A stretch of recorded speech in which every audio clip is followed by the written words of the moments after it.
মেহনত করে গেছেন মুজাহিদ তরিকাতের লাইনে। এই কথাই তিনি বলতেন যে আমি আল্লাহর রাজি খুশির জন্য বলতেছি, যারা চরমনায় আসার পরে ঠিক মতো পর্দা করতে পারে না, ইসলামের হুকুম মতো চলতে পারে না, তারা চরমনায় এসে কোনো লাভ নাই। তারা মুরিদে দাবি করবে না, আমি তাদেরকে মুরিদ বলে স্বীকার করি না।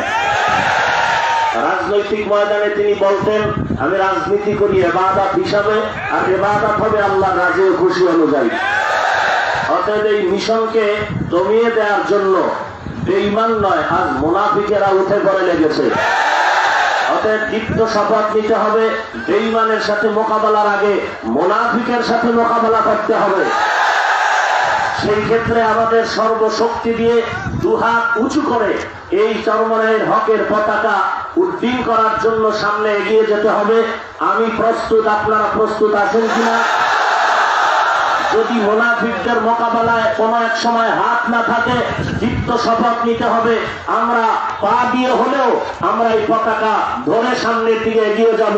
যদি কখনো পাও চলে যায়, আমরা দাঁত দিয়ে কামড়িয়ে ধরেও আমরা এই পতাকা নিয়ে, হকের ঝান্ডা নিয়ে সামনে আগাবো ইনশাআল্লাহ।